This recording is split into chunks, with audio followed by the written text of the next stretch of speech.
तो दोस्तों सपना सपना सवरना की अपार सफलता के बाद मोदी शब्द कोश में एक और वर्ड निकल के सामने आया है, टेक्निकल पूंछ।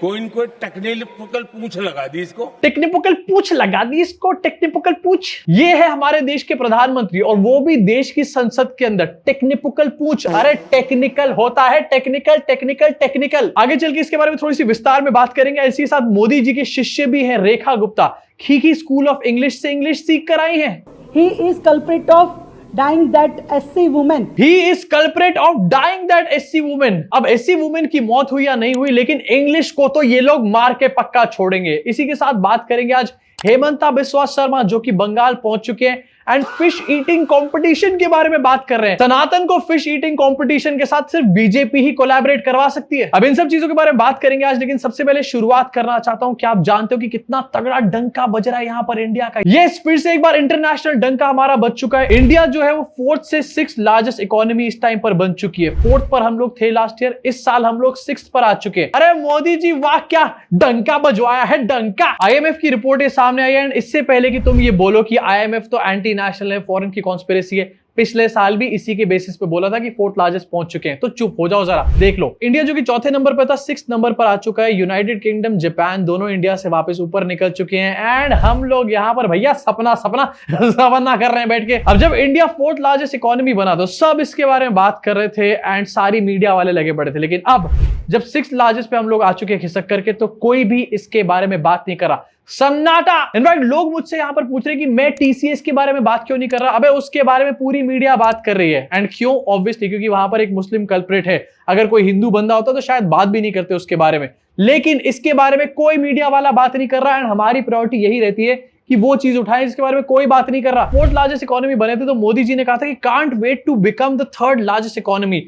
3rd का तो पता नहीं, पनौती लगवा दी यहाँ पर। मोदी जी चुप रहा करो यार प्लीज। अब देखो, ज्यादा टेक्निकल पूछ में मैं यहाँ पर जाना नहीं चाहता, वो आपको देशभक्त पे तो देखने को मिल ही जाएगा, लेकिन आपको इसका रीजन बताना चाहता हूं। इसका रीजन है हमारे रुपए की गिरती हुई वैल्यू। मतलब जिस चीज को हमारे देश की फाइनेंस मिनिस्टर 2-4 दिन पहले कह रही थी रुपया अच्छा चल रही है, उसी चीज की वजह से हम लोग 4th लार्जेस्ट इकोनॉमी से 6th पर स्लिप करके आ चुके हैं। रुपया अच्छी चल रही है। एक्चुअली में सिंपल सा लॉजिक यहां पर है कि रुपए के मामले में जीडीपी हमारी बड़ी है हमारे देश की, लेकिन जब इसका डॉलर में कन्वर्जन हो रहा है तो रुपया अच्छी चल रही है। सपना सपना सवन्ना खीखी खीखी सब कुछ हो चुका है यहाँ पे। अब हम लोग यहाँ पर 4th लार्जेस्ट इकोनॉमी थे, 3rd लार्जेस्ट इकोनॉमी बनने के ड्रीम देख रहे थे, लेकिन अब IMF की ये प्रोजेक्शन है कि हम वापस 4th नंबर तक भी 2027 में आएंगे।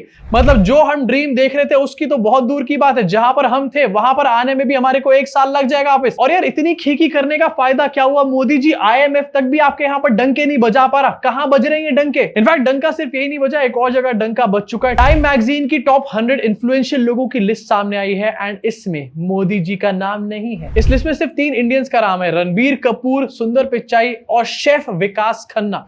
सीरियसली, शेफ विकास खन्ना का नाम है, मोदी जी कहां है इसमें? मोदी जी ने इतनी खीखी डिप्लोमेसी करी, इतनी खीखी डिप्लोमेसी करी कि नेतन्याहू का नाम तक भी इस लिस्ट में आ चुका है, लेकिन मोदी जी कहीं नजर नहीं आ रहे। इनफैक्ट असली शॉकर तो मैं आपको अब यहां पर देना चाहता हूं। इस पूरे 100 लोगों की लिस्ट में काफी सारे वर्ल्ड लीडर्स भी सामने आए हैं, जिसमें कि Donald Trump, Xi Jinping, Netanyahu हैं, मार्क कार्नी है जिनको रोज गालियां दी जाती है। इसके अलावा जोहरान ममदानी का भी नाम यहां पर है। मतलब जिन लोगों को मोदी जी के सपोर्टर्स दिल से नफरत करते हैं उनका नाम यहां पर है, लेकिन मोदी जी कहीं नजर नहीं आ रहे। विश्व गुरु किधर हो? मेरे ख्याल से यहां पर कुछ टेक्निकल पूछ हो गई होगी। इनफैक्ट इस लिस्ट के अंदर मार्को रूबियो है, स्टीव विटकॉफ है और क्लॉडिया शीनबॉम जो कि मेक्सिको की प्रेसिडेंट है। मेक्सिको की प्रेसिडेंट भी यहां पर लिस्ट में है। इंडिया का प्राइम मिनिस्टर कहां पर है? मैं फिर से कह रहा हूं यार, यहां पर कुछ ना कुछ टेक्निकल पूछ जरूर हो गई होगी। अब देखो, इंटरनेशनल डंका काफी बच चुका, जरा इंडिया के बारे में बात कर लेते हैं। मोदी जी संसद में पहुंचे एंड संसद का यहां पर स्पेशल सत्र बुलाया गया 2 दिन का एंड ये कहा जा रहा है कि ये महिलाओं के लिए किया जा रहा है।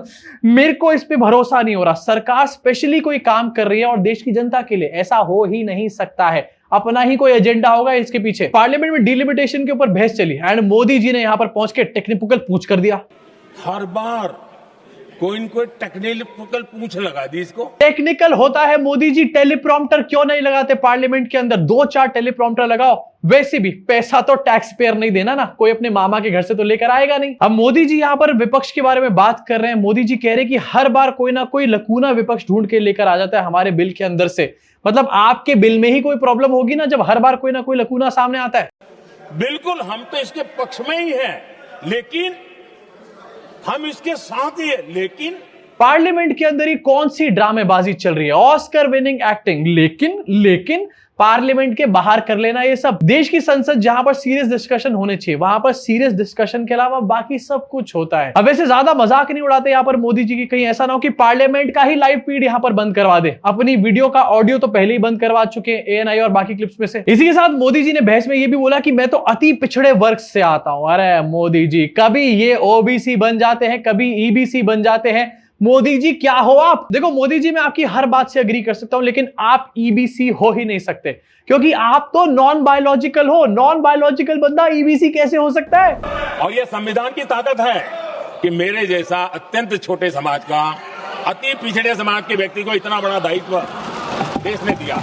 मोदी जी देश के पहले ऐसे व्यक्ति हैं जो छोटे से होते बड़े बड़े तक उनकी कास्ट ही बदलती चली जा रही है। पहले मोदी जी पैदा हुए थे जनरल कैटेगरी में, 44 साल तक मोदी जी जनरल रहे, उसके बाद एकदम से मोदी जी यहां पर OBC बन गए, काफी टाइम तक OBC रहे, अब मोदी जी यहां पर EBC बन चुके हैं। थोड़े दिन बाद मोदी जी अपने आप को SC ST बताना शुरू कर देंगे, कोई बड़ी बात नहीं है, वोट के लिए मैं कुछ भी कर दूंगा मित्रों। इनफैक्ट मोदी जी के अपने फॉलोअर्स यहां पर मोदी जी की खिंचाइयां कर रहे हैं। मैं इसको पूरी तरीके से कंडेम करता हूं। अजीत भारती ने लिखा है कि अब मोदी जी अति पिछड़े समाज से हो गए, पहले सामान्य थे, फिर OBC हुए, अब EBC हो गए, कुछ दिन में स्वयं को महिला ना घोषित कर दे मोदी जी। छी, मोदी जी के लिए ऐसे गंदी और नंगी बातें करी जा रही है यहाँ पे। और इसी के ऊपर कोई बंदा कमेंट करके लिखता है नहीं, उससे पहले मोदी जी बंगाली बनेंगे, क्योंकि ऑब्वियसली बंगाल में इलेक्शन है। एंड साथ में लिखा है अब कलकत्ता में ये अफवाह कौन फैला रहा है कि मोदी जी बंगाली है और उनका पूरा नाम मोदी सरकार है। अबे मत करो ऐसी कॉमेडी, बंद हो जाएगी लाइव फीड पार्लियामेंट की। इसी के साथ मोदी जी ने जब ये झूठ बोला तो अखिलेश यादव यहां पर खड़े हुए मोदी जी को फैक्ट चेक करने के लिए, लेकिन अखिलेश यादव का माइक ही बंद कर दिया गया।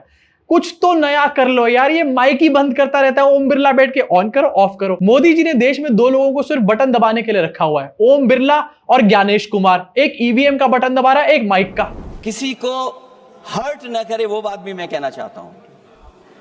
अध्यक्ष महोदय, जब माननीय प्रधानमंत्री जी को पिछड़ों से वोट चाहिए था, तो माननीय प्रधानमंत्री जी अपने आप को कहा कि मैं पिछड़ी जाति से आता हूं। चलो ये नहीं, चलिए आगे बढ़िए।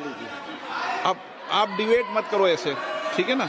चलिए आप डिबेट मत करो ऐसे यार। डिबेट करना कोई पार्लियामेंट का काम? डिबेट अपने घर के ड्राइंग रूम में आप लोग करो, पार्लियामेंट में आया करो समोसे खाने के लिए, वो भी राघव चड्ढा वाले। अब देखो ज्यादा टेक्निकल पूछ भी नहीं जा रहा फिर से यहाँ पर, लेकिन ये जो बिल लाया जा रहा है डिलिमिटेशन का, ये एक बहुत बड़ी प्रॉब्लम है। इससे कहा जा रहा है कि 543 सीट से 850 सीट्स के आसपास लगभग हो जाएंगी। लेकिन ये जो 300 के आसपास नए MPs आने वाले हैं, इसका फाइनेंशियल बर्डन किस पे आएगा? हमारे देश के डैश टैक्स पेयर के ऊपर। और किसके ऊपर? किसी नेता के मामा के घर से थोड़ी ना आएगा ये पैसा। ऑल्सो डिलिमिटेशन को ये कहा जा रहा है कि विमेन रिजर्वेशन बिल सही तरीके से लागू हो, इसलिए हम लोग डिलिमिटेशन करना चाहते हैं। ये लोग महिलाओं को आरक्षण देना चाहते हैं। मोदी जी के अपने कैबिनेट में 2 से ऊपर महिलाएं नहीं है। पहले वहां पर तो आरक्षण दे दो 33%। इनफैक्ट स्मृति ईरानी को कैबिनेट से निकाल दिया और अब महिलाओं को आरक्षण देने की बात कर रहे हैं। स्मृति ईरानी भी कोने में बैठकर रो रही होंगी। लेकिन सबसे बड़ी प्रॉब्लम इस डिलिमिटेशन बिल के साथ ये कि ये नॉर्थ वर्सेस साउथ करने वाला है, एंड बहुत बड़े लेवल पर। देखो डिलिमिटेशन ये करने वाले हैं एंड ये कह रहे हैं कि जिस राज्य में बहुत तेजी से आबादी बढ़ी है उसमें सीट्स बढ़ाई जाएंगी, एंड जिसमें पॉपुलेशन को कंट्रोल किया गया है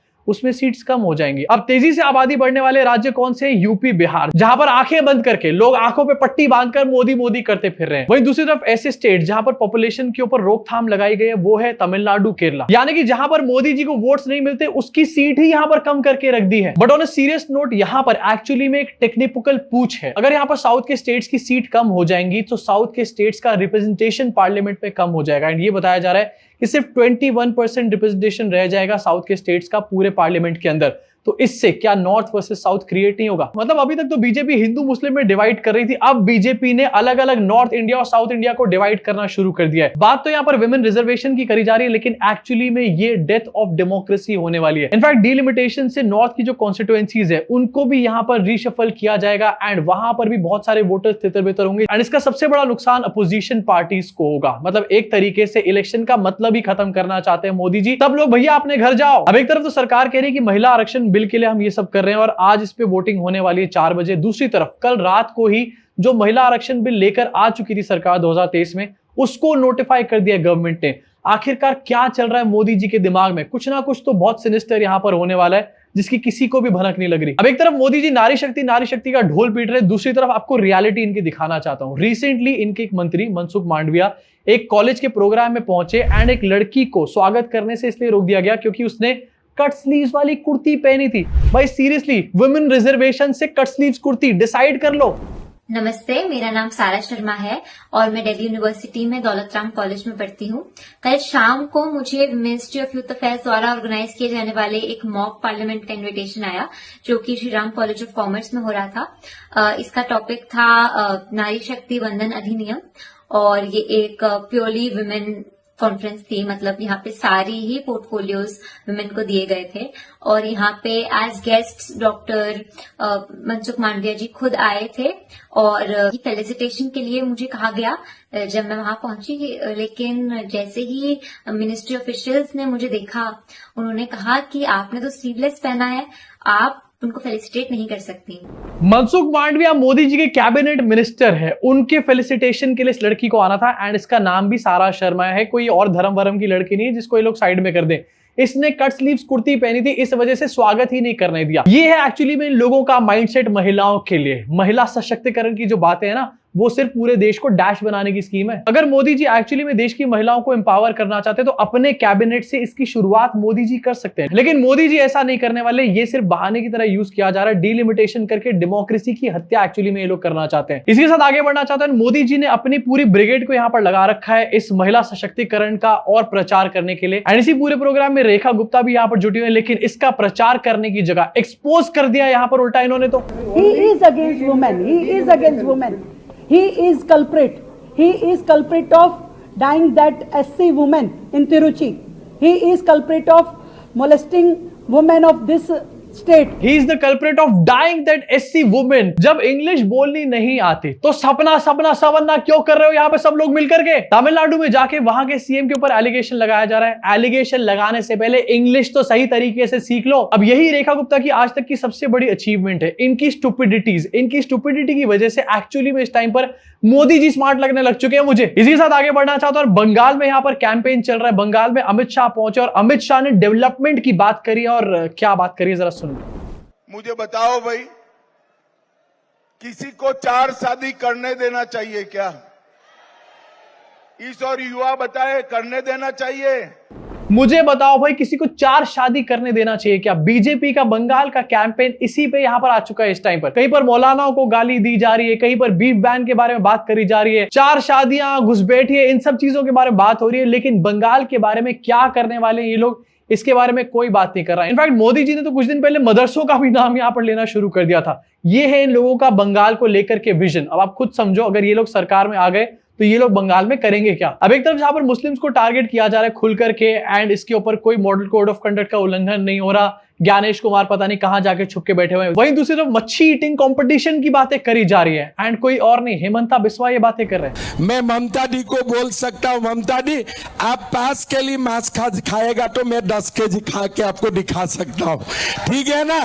तो इसीलिए हाँ जी सर, तो आप इलेक्शन में क्या करने वाले हमारे लिए? मैं 10 किलो मांस खाने वाला हूं इलेक्शन में आप लोगों के लिए। ये कौन सा कैंपेन चल रहा है कि आप 5 केजी खाओगे तो मैं 10 केजी खाऊंगा मांस? इनफैक्ट हेमंता बिस्वा शर्मा अभी कुछ दिन पहले अपने स्टेट में इलेक्शन में कह रहे थे कि अपने घर के अंदर बीफ खाओ, कोई दिक्कत नहीं है। यहां पर आके कह रहे हैं कि बीफ के ऊपर बैन लगा देंगे हम लोग। साथ ही बीजेपी के कैंडिडेट्स मछली लेकर घूम रहे हैं और जय श्री राम के नारे यहां पर लगा रहे हैं। ये खुद ही यहां पर क्लियर नहीं हो पा रहे इनको सनातन धर्म के नाम पर वोट मांगना है या फिर मछलियों के नाम पर वोट मांगना है। जय श्री राम, जय श्री राम। अब जरा इमेजिन करो, कोई विपक्ष की पार्टी का कोई भी बंदा उठाकर देख लो, बड़े से बड़ा हिंदू उठाकर के देख लो, वो अगर ऐसी हरकत कर रहा होता या फिर उसके कोई छोटे मोटे सपोर्टर्स भी कर रहे होते कि हाथ में मछली लेके जय श्री राम के नारे लगा रहे होते, तो अभी तक उस नेता को ये लोग कैंसिल कर चुके होते, मिलकर के पॉलिटिक्स से बाहर निकाल चुके होते, संन्यास दिलवा चुके होते। लेकिन यहां पर बीजेपी के लोग क्या कर रहे हैं, खुद ही अपनी आंखों से देख लो। अब देखो, मेरी नजरों में मछली खाना कोई प्रॉब्लम नहीं है एंड ये बंगाली कल्चर का एक बहुत बड़ा पार्ट है, लेकिन दूसरी तरफ इन लोगों की राजनीति इतनी कंफ्यूज है। एक तरफ कहते हैं कि मीट मांस नहीं खाना चाहिए, सनातनी हो, धर्म को और संस्कार को फॉलो करो, दूसरी तरफ यही लोग मछली लेके जय श्री राम के नारे लगाते हैं। लेकिन ये जो देश के अंदर कंफ्यूजन फैलाते हैं ना, उसको लेकर के मुझे बहुत ज्यादा प्रॉब्लम है और इसलिए मैं बार बार इन लोगों को कॉल आउट करता हूं। अब इसके बारे में आपका क्या सोचना है, नीचे कॉमेंट सेक्शन में अपनी भड़ास पूरी तरीके से निकाल डालो। आज की वीडियो थोड़ी सी लेट हो गई क्योंकि कुछ टेक्निकल पूछ हो गई थी यहाँ पे। अभी के लिए इस वीडियो में सिर्फ इतना ही। अगर सब्सक्राइब नहीं किया तो जल्दी से करो और अगर कर दिया तो दोबारा चेक कर लो क्योंकि टेक्निकल पूछ हो सकती है यहाँ पे। अभी के लिए इस वीडियो में सिर्फ इतना ही। मुलाकात करूंगा आप सब लोगों से चैनल के अगले वीडियो में।